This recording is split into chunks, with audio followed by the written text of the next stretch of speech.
નમસ્કાર, કરુણા ટોક્સમાં સૌનું સ્વાગત છે ને હું છું કૌશિક મહેતા. આપણે 17 જૂન એ આપણે ફાધર્સ ડે તરીકે ઉજવીએ છીએ અને પિતા અને પુત્રીનો સંબંધ બહુ વિશિષ્ટ હોય છે. પુત્ર છે એ માની વધારે નજીક હોય છે અને પુત્રી છે પિતાની નજીક હોય છે. આ બાયોલોજિકલ નિયમ છે. અને પિતા પુત્રીનો સંબંધ ઉપર ઘણું બધું લખાયું છે, ઘણું બધું બોલાયું પણ છે. પણ પિતા પાસેથી પુત્રી શું શીખે છે અથવા તો પિતા પુત્રીનું ઘડતર કઈ રીતે કરે છે, આ વિષય આપણે વાત કરવી છે. ફાધર્સ ડે આવી રહ્યો છે એટલે આ વિષય પસંદ કર્યો છે. અને આજે આપણે હેલીબેન એટલે કે અલ્પનાબેન ત્રિવેદી સાથે એમના પિતા સાથેના સંબંધો, એમના ઘડતરમાં પિતાની ભૂમિકા કેવી અને પિતા પાસેથી એ શું ભાથું લઈને આગળ વધ્યા છે એ વિશે વાત કરવી છે. એમના પિતાની ઓળખ આપવાની કોઈ જરૂર નથી. લાભુભાઈ ત્રિવેદી, જેને આપણે ગુરુ તરીકે ઓળખીએ છીએ, એમનું આ જન્મ શતાબ્દી વર્ષ પણ છે. અને એમણે જે મહાત્મા ગાંધી ચેરિટેબલ ટ્રસ્ટની રચના કરી ઘણા બધા મિત્રો સાથે, અને આજે એ વટવૃક્ષ બન્યું છે. 25થી વધારે સંસ્થાઓ છે ને એમાં 17,000થી વધારે વિદ્યાર્થીઓ અભ્યાસ કરે છે. બાલ મંદિરથી માંડી અને ઉચ્ચ શિક્ષણની બધી વિધાઓ માટે આ ટ્રસ્ટની સંસ્થાઓ કામ કરી રહી છે અને બહુ સેવાકીય દ્રષ્ટિએ કામ કરી રહી છે. સૌરાષ્ટ્રમાં આવા શૈક્ષણિક ટ્રસ્ટોની સંખ્યાઓ બહુ ઓછી છે. અને આજના સ્પર્ધાત્મક યુગમાં શિક્ષણમાં જે સ્પર્ધા ચાલી રહી છે એમાં પણ આ ટ્રસ્ટ એકદમ બહુ સરસ રીતે કામ કરી રહી છે. એ પણ એક મોટી ઘટના ગણાવી જોઈએ શિક્ષણ જગતની.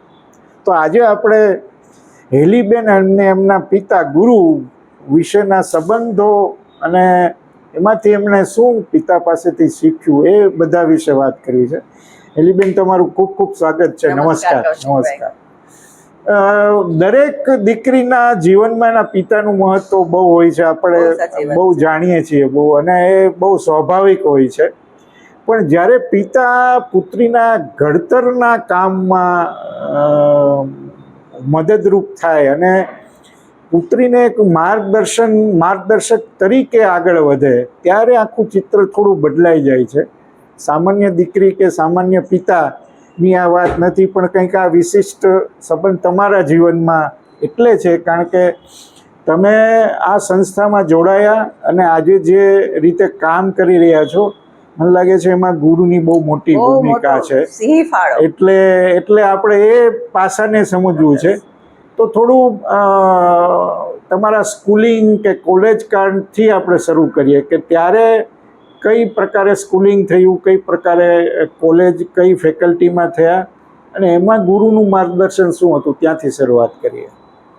કૌશિકભાઈ, પહેલા તો આપનો ખૂબ ખૂબ આભાર એટલા માટે કે એક દીકરી પિતા માટે બોલે, અને એ પણ ફાધર્સ ડે નિમિત્તે, અને એની સાથે જ્યારે એના પિતાની જન્મ શતાબ્દી વર્ષ ઉજવાતો હોય અને જે પૂર્ણ થવાને 17 જૂન છે, લાવુભાઈનો જન્મદિવસ 17 જૂન, ક્યાં વાત છે, પૂરી થાય છે 17 યોગાનું યોગ થઈ ગયો, અને એમાં ફાધર્સ ડે, અને ત્યારે એક દીકરીને એના જીવનમાં પિતાનો શું ફાળો એ બોલવાનું જે મને તક મળી, એટલે પહેલા તો હું હૃદયથી આપનો આભાર માનું છું. બહુ આનંદ થયો કે આવો યોગ થયો છે.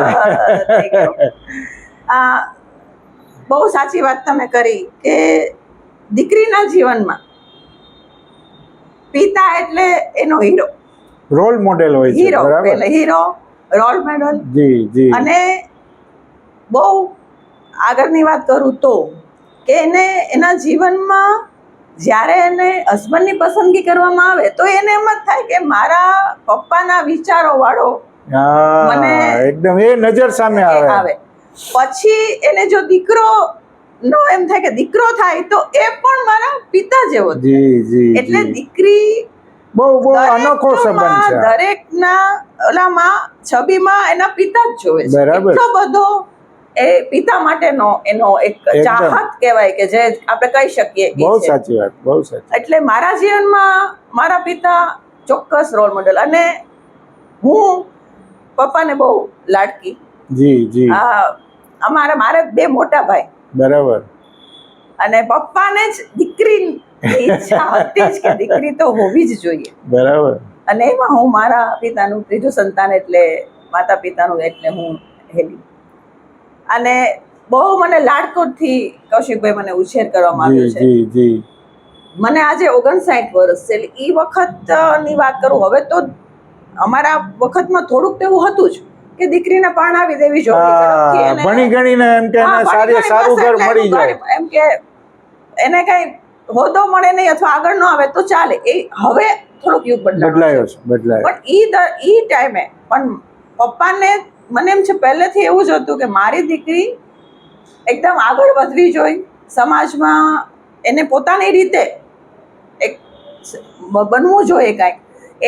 એટલે મને એવું લાગે છે એ રીતનો મારો ઉછેર થયેલો. બહુ સાચી વાત. લાડકોટથી, એકદમ લાડકોટ. જી.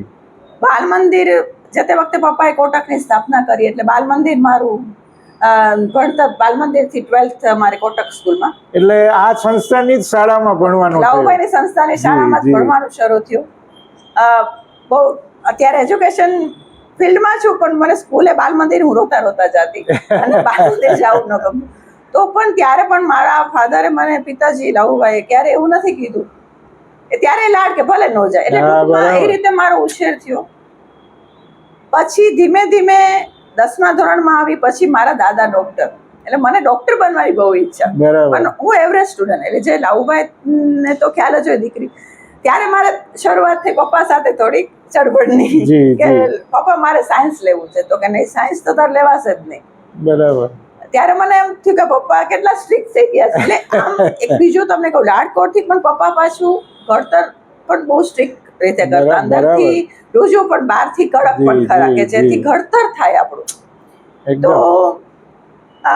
ત્યારે મને એમ દુઃખ થયું કે પપ્પાએ મને સાયન્સ ન લેવા દીધું. અત્યારે એમ થાય છે જો સાયન્સ લેવા દીધું હોત ને મારું કદાચ એને ઠીક જવા દે તો મારી કદાચ ગાડી અટકી ગઈ હોત, આટલી કારકિર્દી ભણતરમાં અટકી ગઈ હોત. 11th 12th કોમર્સ કર્યું, પછી વળી બીકોમ થયા, પછી વળી પાછું પપ્પા સાથે ફાઇટ થઈ. મને શિક્ષણ ઓછું ગમે, શિક્ષક બહુ નહીં, બધું મને એમ થાય કે તો કે નહીં તારે બીએડ કરવું જ પડશે. એટલે અને ત્યારે પાછું થોડીક વાર મારા પપ્પાનું રિલેશન એ ટાઈપનો હતો કે એકવાર દલીલ તો કરું જ, પણ પછી બેસી જાઉં. પપ્પા કે પણ મને લાગે છે ત્યારે એમની ફોરસાઇટ એવી હશે કે મેં જે આ શિક્ષણ સંસ્થા બનાવી છે. બહુ સાચી વાત છે. એ સાચી વાત છે કે એટલે પપ્પાએ મારામાં જોઈ લીધું હશે. લાવુભાઈની ખાસિયત હતી જે બધાને ખ્યાલ છે, આયોજનમાં માણસ પારખું. એટલે 2 ફાઇટમાં પપ્પા જ જીતી ગયા. એટલે પપ્પાનું જે મેં માન્યું, તો મેં બીકોમ, પછી બીએડ અને પછી એમએડ કર્યું. અને એમએડ મારે ચાલુ હતું, અને લાવુભાઈ 1993માં જતા રહ્યા. ઓકે. અને એ પહેલા મને 6 મહિના પહેલા મને ટ્રસ્ટમાં ટ્રસ્ટી તરીકે પપ્પાએ લાવુભાઈ પહેલા હું આવી ગઈ હતી. ઓકે. હવે બીજી કે હવે જે વાત હતી એ તમે જે કીધું, હવે ઘડતરની વાત, મને પહેલો દિવસ જ્યારે તમને કહે છે, તમે ગયા પહેલા જ એમણે તમને ટ્રસ્ટી બનાવી લીધા, એમએડ હજી પૂરું નહોતું થયું, અને ત્યારે શું ચર્ચા થઈ હતી કે તને હું ટ્રસ્ટી બનાવું છું, તારી ભૂમિકા આવી હશે, શું ડાયલોગ હતો? હા, એ જ વાત કરું છું કે આજે મેં તમે પહેલા કીધું પહેલા ભણતરની વાત કરો, એટલે ભણતરની વાત કરી. હવે જે લાવુભાઈ સાથે કામ કરવાની તક અને એ કઈ રીતે થયું. હું 18 વર્ષે બીકોમ થઈ ગયું. બરાબર. પછી તો બીકોમ પછી એમકોમ કર્યું, બીએડ કર્યું, એમએડ કર્યું. પણ પછી શું છે કે એમકોમ ને એમએડમાં આપણે થોડાક મેચ્યોર થઈ ગયા હોય, મોટા થઈ ગયા હોય, એટલે કોલેજ સાથે આપણને કંઈક કરવાનું મન થાય કે ઘરમાં કંટાળો. ઓલું તો શું આપણે ફ્રેન્ડ સાથે ને ફરવા આવવામાં હોય, પછી થોડીક મેચ્યોરિટી આવે એટલે આપણને કંઈક કરવાનું મન થાય. એટલે 18 વર્ષે બીકોમ, એટલે પછી વળી પાછું એ અમારે બાપ દીકરી જે બોર્ડિંગ એવું હતું. ના ખુલ્લા દિલે વાત થઈ વાત, અને એમાં ફાઇટિંગ અમારે આવી જાય. એટલે કે મને બહુ કંટાળો આવે છે ઘરે, મને હું શું કરું, તો કે ચાલ મારી ભેગી. બરાબર. એટલે ઈ લાવુભાઈ મને ટ્રસ્ટમાં સાથે લઈ ગયા. સવારે અમે લોકો સાથે, પપ્પા 7 વાગે જતા રહેતા. ઓકે. હા, 7 વાગે જાય અને 1 વાગે આવે. પપ્પાનું એ રીતનું હતું. બરાબર. એટલે 7 ઉઠે, હેલી એટલે ઉઠી જતી અને એ રીતે અમે રિક્ષા, પપ્પા તો રિક્ષા, એટલે અમે તે રિક્ષામાં જાય. અને પછી જે મને એને ઘડતર કર્યું છે, જી જી જ્યાં તમે ઘડતરની વાત છે, બરાબર. અને એ જે પપ્પા સાથેના 7 વર્ષ, એ 7 વર્ષ, લાવુભાઈ સાથેના 7 વર્ષ, આજે સંસ્થાને 60 વર્ષ થયા. બરાબર. લાવુભાઈની સંસ્થાને ચલાવવામાં સાથે મનસુખભાઈ, જયંતિભાઈ તો ખરા, હા, ઘણા બધા મિત્રો હતા. લાવુભાઈએ સ્થાપના કરેલી સંસ્થા જો મારા જે કાંઈ પણ મેં સારી રીતે ચલાવી હોય તો લાવુભાઈના 7 વર્ષની ઘડતર, ટ્રેનિંગ. વાહ. અને એ જો ટ્રેનિંગ ન મળી હોત કદાચ, તો કદાચ મને હજી આમ એવું લાગે છે કે ક્યાંક હું ઊણી ઉતરી હોત. હવે એ ઘડતરની ટ્રેનિંગ તમને હું જે વાત કરું, જી પપ્પા બહુ જ સ્ટ્રિક્ટ, એટલે એક તો 7 વાગે આવી જવાનું, ઉઠવાનું, એ એટલે મારું થોડુંક જુદું છે. આપણે જીવન ધોરણ જુદું હોય છે. પપ્પાને વહેલું ફાવે, મને થોડુંક મોડું ફાવે, પણ પપ્પા કે ઉઠી જ જાતી, 7 વાગે ઉઠી જતી. પછી ઉઠું, પછી પપ્પા સાથે જવાનું. 5ની હાજરીમાં કાંઈક ભૂલ થાય એટલે લાવુભાઈ તતડાવી નાખે. પછી 1 વાગે આવું રોતી, મમ્મી પપ્પાને કહી દેજે કાલથી હું નહીં જાઉં. અને કલાક પછી પાછું 4 વાગે, પછી લાવુભાઈ 4 વાગે પાછા જતા. ઓકે. પાછી રિક્ષામાં બેસી જાવ. વળી કંઈક થાય, મમ્મી કાલથી તમે 100%. અને એકવાર તો એટલો મોટો પપ્પા ખીજાઈ ગયા ને, મમ્મી તારા હસબન્ડને કહી દેજે હવે તો હું કાલથી નહીં જ જાઉં. એવું એ રીતનું. અને હવે તમે એ ખીજાવાનું, મને ફોન નંબર યાદ ન રહે, પેલા એમ કે આને ફોન જોડો. હું એટલે પેલા તો આપણે ફોન, એટલે ફોન નંબર ને કેમ ફોન નંબર નથી યાદ રહેતો, આજે ડિરેક્ટરી લીધી, કાલે ફોન, મને આજે તમે કોઈ પણ નંબર કહો ને તો મને યાદ છે. બેઝિક ટ્રેનિંગ જેને કહેવાય, બેઝિક ફોન. બરાબર. પછી હું એવું કહેતી કે લાવુભાઈ ત્રિવેદી સાથે વાત કરો, લાવુભાઈ વાત કરો, ફોન લાવુભાઈ ત્રિવેદીને વાત કરવી છે. ક્યા વાત, વાહ. એટલે મને જે શીખડાયું શિસ્ત, ડિસિપ્લિન, વિનય અને વિવેક સૌથી મહત્વનો. બધાને કહું છું કે જીવનમાં તમે ગમે તેટલું ભણતર હોય, ગમે તેટલો પૈસો હોય, ગમે તેટલી પ્રતિષ્ઠા હોય, પણ તમારા જીવનના મૂલ્યમાં જો વિનય વિવેક નહીં હોય ને, બહુ સાચી વાત, તો તમને જીવનમાં ક્યારેય જે મળવાનું છે, અને જે મળવાનું શું છે, લોકોનો પ્રેમ, બરાબર, એ તમને ક્યારેય નહીં મળે. લોકો ડરથી તમને જી મેડમ કે જી કહેશે. અને આજે મને એવું થાય છે કે જે લાવુભાઈ મને વિનય અને વિવેક શીખડાવ્યા ને, એટલે મારામાં જે એની મેળે ઓટોમેટિક જે ત્યાં બધા કે ડાઉન નહીં, પણ મને શીખવવામાં આવ્યું છે. બહુ સાચી વાત. અને જે વિનય અને વિવેકનું મૂલ્ય જે શીખી જાય છે ને, એ જીતી જાય છે. બહુ સાચી. એટલે પહેલું ઘડતર જે લાવુભાઈનું છે એ વિનય વિવેકનું છે. બરાબર. એટલે ક્યારેય મેં કોઈને વિનય કે વિવેક ચૂકી નથી. હું કોઈને ક્યારેય ખસાતું બોલી નથી હું. અને આ બધું કુદરતી આવી ગયું છે, આમ આપણે ઊભું કરેલું નથી. બરાબર. એક તો જીનમાં તો હોય જ, પણ પાછું એને અભિમાન ન આવવા દેવાનું. પછી એ જ રીતે બીજું ઘડતર એજ્યુકેશન, જે મેં પહેલા વાત કરી કે ભાઈ એજ્યુકેશનમાં જ આપણું ફિલ્ડ એજ્યુકેશન, તું લાયક જ એજ્યુકેશનમાં છો, શિક્ષણમાં. બરાબર. પણ મને ખબર પડી ગઈ હતી. હા, એ ખબર પડી ગઈ. પણ તમે ટ્રસ્ટી તરીકે થયા, બેઝિક ટ્રેનિંગ થવા લાગી, પછી તમને કઈ રીતે એમને વહીવટમાં ઇન્વોલ્વ કર્યા? એટલે પછી તો 18 વર્ષથી જે હતી, પછી તો મને પકડ આવી ગઈ. એટલે એને મારામાં પુણે જોઈ, આ જે છે જે બોલવાની છે, પછી એમ તરત સમજી શકવાની. એટલે મને 93માં જ, એટલે લાવુભાઈને કદાચ ખ્યાલ આવી ગયો હશે, કોને ખબર, માર્ચ 93માં જ પછી લાવુભાઈ મને લીધી ટ્રસ્ટી તરીકે. અને ડિસેમ્બરમાં તો પપ્પા લાવુભાઈ જતા રહ્યા. એટલે ટ્રસ્ટી તરીકેની મને એને કોઈ દિવસ એવું કઈ નથી કીધું કે તારે આમ કરવાનું, પણ એ પહેલા 6 વર્ષના ગાળામાં એને ખબર પડી ગઈ કે, એટલે મારું એવું, એટલે એનો મતલબ એવો પણ કરી શકો તમે કે બેઝિક ટ્રેનિંગ આપી, 5-6 વર્ષ તમને તાવી લીધા, અને પછી તમને ટ્રસ્ટી બનાવ્યા. અને પછી તો ડિસેમ્બરમાં, અને એને જે શીખડાવ્યું, અને એમાં સ્ટ્રોંગ હું જે બનતી ગઈ, તો પપ્પાનું 29મી ડિસેમ્બરે જતા રહ્યા સવારે, અને હું 31મી ડિસેમ્બરે સંસ્થાએ જાઉં. ઓકે. અને બહુ સરસ રીતે, અને 5 વર્ષ 6 વર્ષમાં. અને બીજું કૌશિકભાઈ, બીજું જે શીખડાયું, માણસો સાથે કઈ રીતે બોલવું, કઈ રીતે ટેકલ કરવું, અને બીજું કોઈ વ્યક્તિ સાથે આપણે જતા હોય કે લાવભાઈ ત્રિવેદી ડબ્બરભાઈ સાથે ટ્રેન થયા, તો તમે જેની સાથે જાઓ તો તમે એના વર્તન વ્યવહારથી ટેવાય. એટલે લાવુભાઈને સતત મેં જોયા કે કઈ રીતે બોલે છે, ક્યાં એ સ્ટ્રોંગ થાય છે, ક્યાં એ નરમ થાય છે, બરાબર, ક્યાં એને કઈ રીતે કઈ માણસ સાથે કઈ રીતે ટેકલ કરવું, એ બધું જે મને શીખવા મળ્યું અને એને શીખડાવ્યું, અને એ જ મને કામ આવ્યું. પણ ત્યારે કઈ રીતે એ કામ પાર પડાવતા તમારી પાસે? કઈ રીતે એમ કે ભાઈ આ સ્કૂલનું તું જોઈ લે, અથવા તો આ કોલેજમાં તું રસ લે, વિદ્યાર્થીઓને આમ કરવું જોઈએ, શિક્ષકો સાથે આમ થવું જોઈએ? એમની એટલે એ જ વાત છે, મને એને ક્લાર્ક તરીકે જ રાખી હતી. પહેલા મને સદગુરુ બાલ મંદિરમાં ક્લાર્ક તરીકે રાખી, પછી મને કે આટો મારી આવું. એટલે આપણને એમ થાય કે પપ્પા શું કરાવે, બરાબર, આટો મારી આવું, ક્લાસમાં જોઈ આવું. ત્યાં એને એ શરૂઆત. પછી પૂછે કે શું હતું, કેવી રીતે હતું, એટલે આપણે જે વાત કરી એમાંથી એ મને સુધારો કરે કે તને આ જોયું તો તે આ કેમ ન જોયું. બરાબર, એટલે એ બીજું મને શીખવા મળ્યું, નેગેટિવિટી બને એટલી ઓછી જોવી. ક્યાં વાત, વાહ. પોઝિટિવિટી તમે જેટલી જીવનમાં નાખો, 5 વસ્તુ જ્યાં પોઝિટિવ બનતી હોય ત્યાં એક નેગેટિવ હોય, તો એ નેગેટિવની વાત કરવાની, પણ એ જ વસ્તુ ખરાબ છે એને તમારે ઓલી નહીં કરવાની. 5 પોઝિટિવિટી શું છે એના કામમાં એ જોવો, અને પછી એની નેગેટિવમાં કઈ રીતે પોઝિટિવ લાવવું. એટલે એ પણ બીજું ઘડતર, વિનય વિવેક.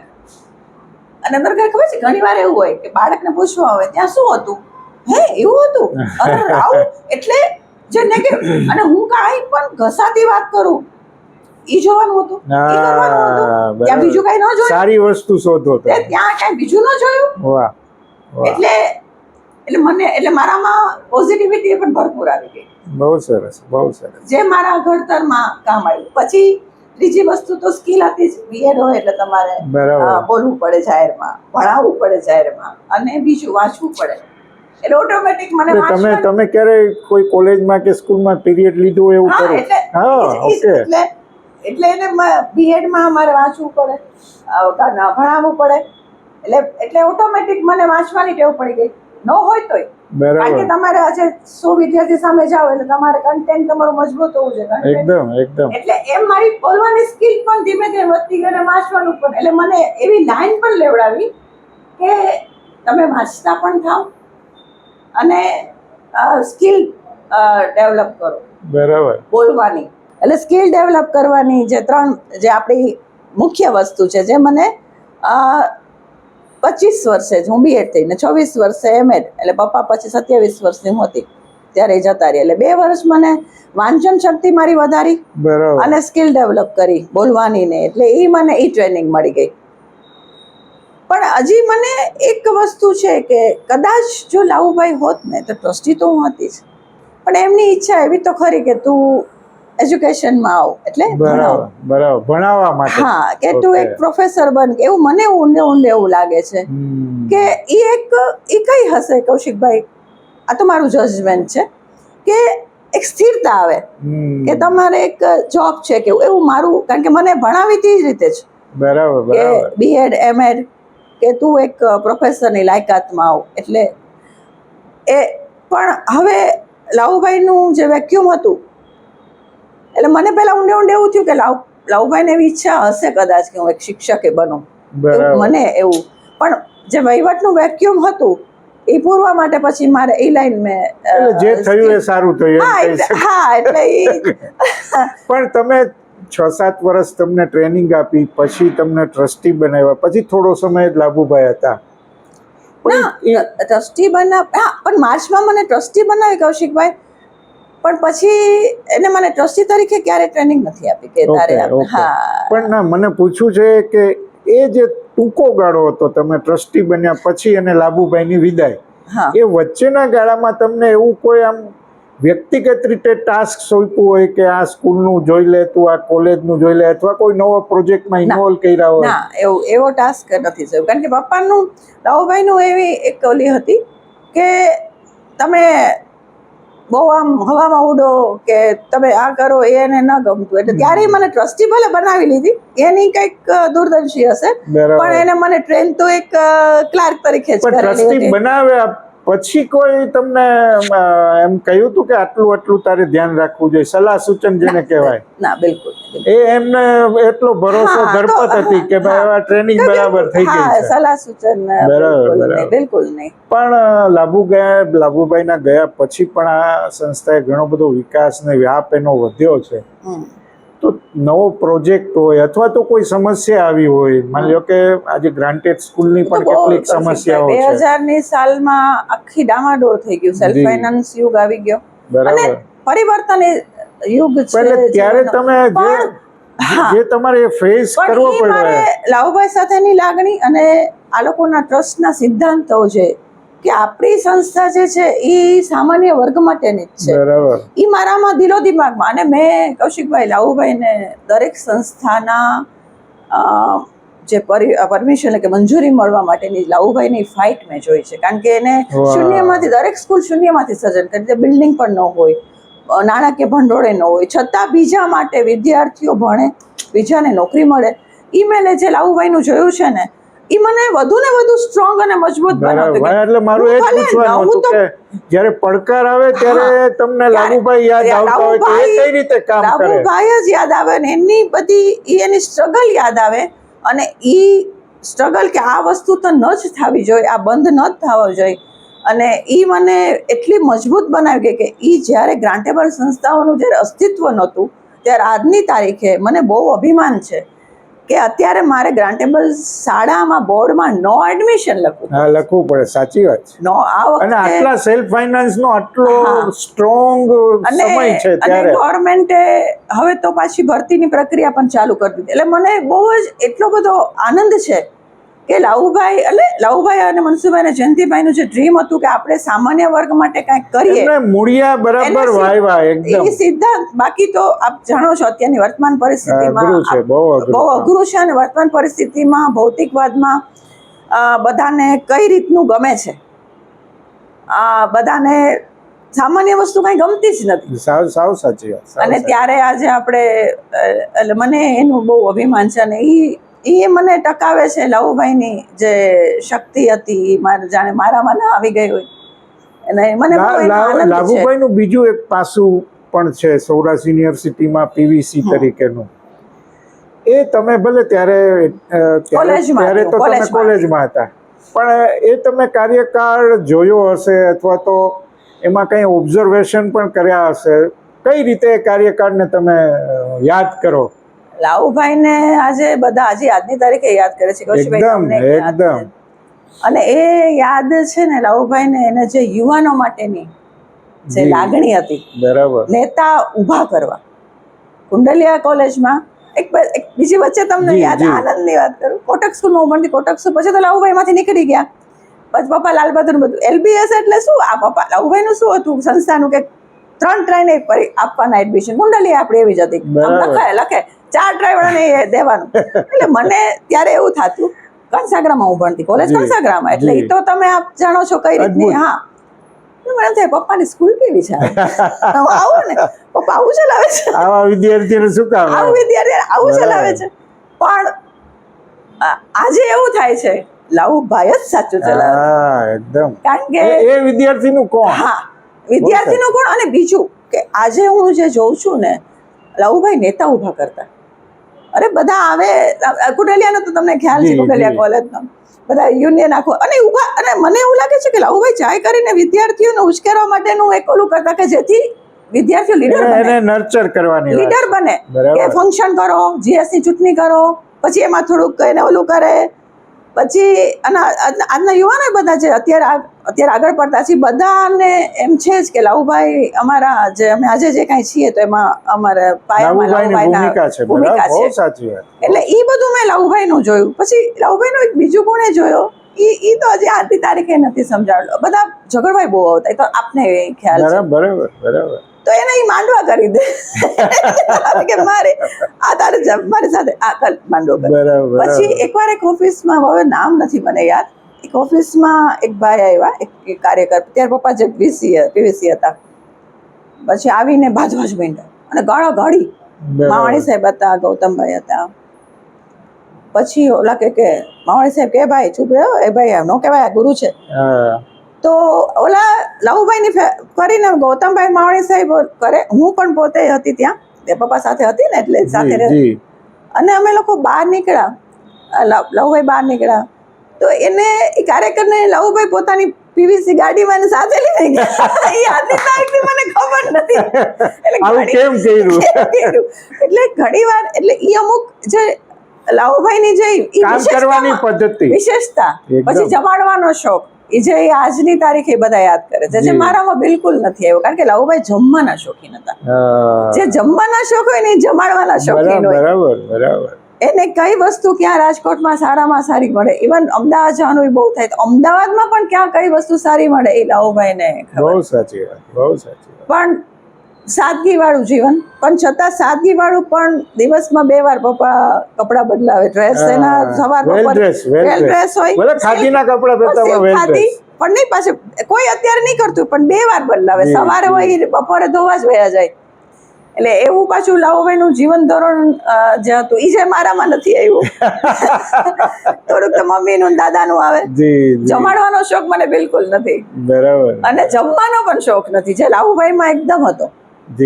એટલે એટલે ઈ મને હંમેશા બધા કહે છે કે તમને આ જમાડતા નથી તમે. અને હું જમાડું તોય મને એવું લાગે કે હું લવુભાઈને જેમ નથી જમાડતી, કારણ કે ઈ મારા હાર્ટમાં ઉતરું જ નહીં. બાકી ઘણા ગુણ મને લવુભાઈને આવ્યા છે, પણ આ ગુણ હું કદાચ એમ થાય કે ચાલો જમાડી દઉં, પણ ઈ જે લવુભાઈની જે ઓલી હતી ને એ મને એવું લાગે કે હું આ છે ને ઉપર ચાલુ કરું, કે જે આમ જમાડીએ, પણ આમ જે લવુભાઈની જે એનો જે ભાવ એ અલગ વસ્તુ. પછી એને તો પહેલેથી મેનુ કયું ફિક્સ, દર વખતે અલગ અલગ મેનુ હોય, એટલે એ આજે બધા યાદ કરે છે લવુભાઈને. અને યુવા કાર્યકરો તો લવુભાઈ માટે એને મને લાગે છે કે આખી પેઢીનું ઘડતર કર્યું, શિક્ષણની દ્રષ્ટિએ, નેતાગીરીની દ્રષ્ટિએ, બધી રીતે જાહેર જીવનમાં. પણ આજની પેઢીને બેન ખબર નથી એમને ગુરુ કેમ નામ મળ્યું, એના વિશે વાત કરો. એટલે એમાં તો મને પણ પોતાને અંદાજ નથી, પણ એટલે મનસુખભાઈની બધા એટલે શિક્ષણમાં છે ગુરુ, ઈ ગુરુ નથી, કોઈનું ન માને ઈ ગુરુ છે. બરાબર. કે અમે મનસુખભાઈ એમ કે અમે ગુરુને એમ કહેતા, ગુરુ હવે તમારે શું કરવું છે ઈ અમે કરીએ.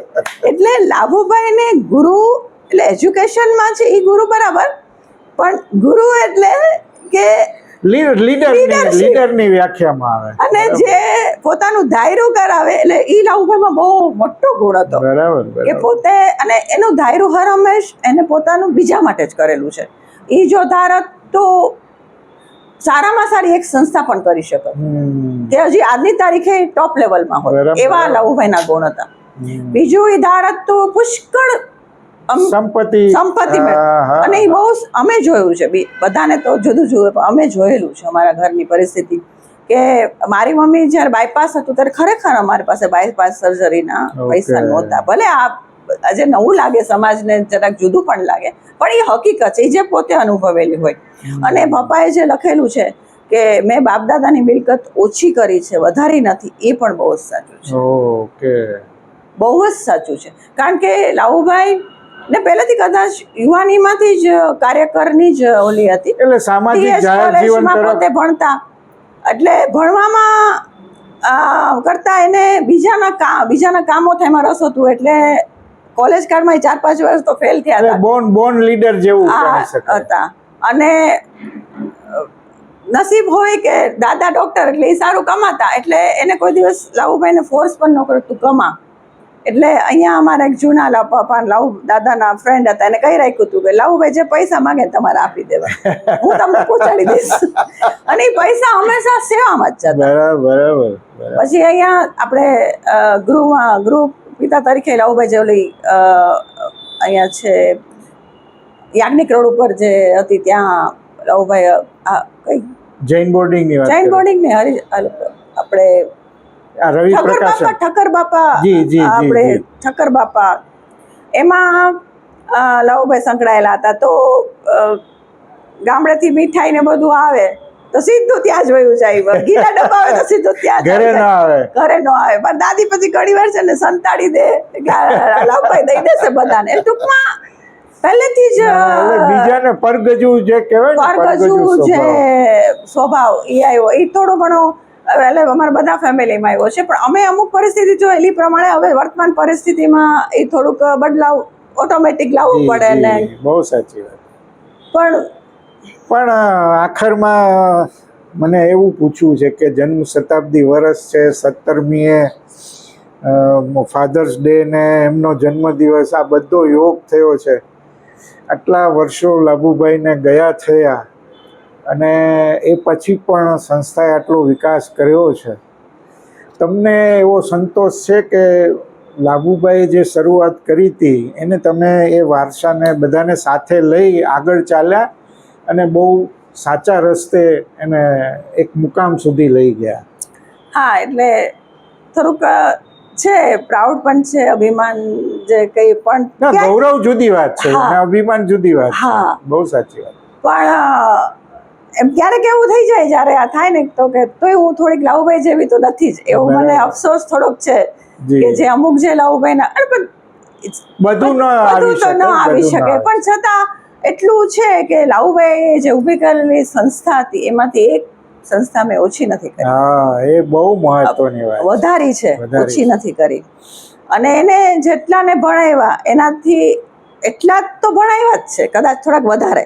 અને એને જેટલા સર્વિસ આપી એટલા જ લોકોને આપણી સંસ્થાએ સર્વિસ આપી છે. બહુ સાચી. એટલે એનું મને ગૌરવ છે કે એક સાચી શ્રદ્ધાંજલિ મેં એક દીકરીએ એના પપ્પાને આપી કે એની સંસ્થા જો. અને હવે અને બીજું હું હજી કહી શકું હું કે મેં લાવુભાઈની અડધી જિંદગી જીવી. અરે વાહ, ક્યાં બાત હે. એમનું જે કામ, એના જ ફ્રેન્ડ કૌશિકભાઈ, એના જ ફ્રેન્ડ મારી સાથે બધા. બરાબર. અને આ બધાને લીધે મને પ્રાણીઓનો શોખ. જી. મારે થોડુંક જુદું શોખ થાય એને કરતા લાવુભાઈ જે હતા. અને આજે મને બહુ આનંદ છે કે લાવુભાઈના 100 વર્ષ મેં પૂરા કરી દીધા. એટલે બસ એનો મને બહુ જ આનંદ છે. અને આખું વર્ષ સરસ કાર્યક્રમો બહુ ઘણા બધા એ કર્યા. અને લાવુભાઈ 100 વર્ષ જીવા, મારા થકી હજી જીવે જ છે. એ નહીં, પણ 100 વર્ષ એની સંસ્થા મારા થકી જીતી રહી. બરાબર. ભલે બધાનો સાથ સહકાર મળતો રહ્યો, તમે ભાગીદાર થયા એમાં એનું મને 100% કે 100 વર્ષ એટલે લાવુભાઈ. એટલે મને હવે કઈ ઊંચ નીચ થવાની જ નથી, પણ છતાં 100 વર્ષ જો પપ્પા મેં તમારું બરાબર ચલાવ્યું છે એમાં. અને તમારા બધા મિત્રોને પણ સાથે રાખીને કોઈ પણ જાતનું જે એનો મને ખરેખર બહુ સાચી વાત, બહુ સરસ. એટલે પિતા પુત્રીનો જે આ સંબંધ છે, પિતા ઘડતરની ભૂમિકામાં પણ હોય અને પુત્રી એક વિદ્યાર્થીની ભૂમિકામાં પણ હોઈ શકે એવો આ દાખલો છે. એટલે આપણે પ્રેરણા કે શીખ લેવાની જે વાત છે, પિતાને રોલ મોડેલ, દરેક દીકરી લગભગ પિતાને રોલ મોડેલ માનતી હોય છે. પણ એમાંથી શું શીખવું જોઈએ, અથવા તો એ તમારું ઘડતર કરે છે તો એ સમજીને કરતા હોય છે. એ પણ આખી મુલાકાતમાંથી તમે એને એ રીતે પણ લેવું જોઈએ. અને પિતાનું જન્મ શતાબ્દી વર્ષ હોય અને દીકરી એમ કહી શકે કે મેં એમનો વારસો બરાબર ઉજાડ્યો છે, તો એનાથી વધારે કંઈ મોટું નથી હોતું. આ બહુ સંતોષની વાત છે. જોબ સેટિસ્ફેક્શન જે આપણી કારકિર્દીમાં કહીએ એવા સંતોષની વાત છે. જી. હજી એક વાત મને લાવુભાઈની, ભલે પપ્પા સ્ટ્રીક હતા, પણ આખી એક જેન્ટ્સ તરીકેની વાત કરું છું, પપ્પા તરીકેની. હજી આજની તારીખે મેં જોયું છે કૌશિકભાઈ કે ઘરની દીકરી છે કે ઘરની વહુ છે, એ આગળ આવે કરતા દીકરો આગળ આવે એ વધારે. એટલે એક છે એમાં લાવુભાઈ ક્યારેય ભેદભાવ ને એટલે દીકરીઓ આગળ આવે, બહેનો ખાસ કરીને, એ મેં લાવુભાઈમાં જોયું. મહિલા સશક્તિકરણ જે લાવુભાઈ, એનું તમને કહું કે હું કોલેજમાં ભણતી ત્યારે આપણે દાંડિયાનું બધું શરૂ થયું હતું. જી. તો ભલે પપ્પાએ મને પ્રોટેક્ટ સાથે મને બધે જવાની છૂટ આપી છે. બરાબર. એ મને એક બહુ જ મને એનું મને પ્રાઉડ છે કે પિતા તરીકે એક સમજુ પિતા મળ્યા, કે જે દીકરીને એવું નથી કે રાત્રે તું 12 વાગે આવસ તો તું ખીજાઈ જાય છે કે એમ નહીં. એ જોઈ લે કે ક્યાં જાસ, શું જાસ, જેનાથી કૌશિકભાઈ વિકાસ થાય. હું તમને આખી જુદી વાત કરું છું. બહુ સાચી વાત છે. જે મેં પપ્પામાં જો આથી વિશેષ તમને કહું કૌશિકભાઈ કે અમારે એક આકાર ગ્રુપ હતું, એટલે જે અમારા કઝિનનું બધાનું હતું. પછી અમે લોકો એવું વિચાર્યું કે આપણે બધા આવું દાંડિયાનું બધું કરે છે તો આપણે આ 31st કરીએ તો 31st જે અત્યારે તો બહુ મોટા પાયે થાય છે, બહુ બધે થાય છે, ત્યારે શરૂઆત કરનાર અમારું આકાર ગ્રુપ. જી. અને પેલા મને એમથી પપ્પા ના પાડશે, તો પપ્પાએ અમને આયોજન બધું કરી દીધું. એમાં તો છોકરા છોકરીઓ સાથે ડાન્સ કરે ને 31st ઉજવણી. બરાબર. પણ એમાં મને લાવુભાઈએ મને પ્રોટેક્ટ કરી. એ મને આજની તારીખ, અને એ તમને આજે વાત કરું છું 18 વર્ષની હોઉં. બરાબર. એટલે મને એ સમયે આ મોટી વાત હતી, બહુ મોટી વાત કહેવાય. અને એમાં તમારા પિતા એક તમને પ્રોટેક્ટ કરીને બધી તમને આપે, તો એ મને એવું થાય કે એ એક એવી વ્યક્તિ હતા કે જેને કહેવાય મગજ માઇન્ડથી શિક્ષણનું કામ કરતા, પણ શિક્ષિત માઇન્ડથી પણ હતા. ખુલ્લાપણું. બરાબર.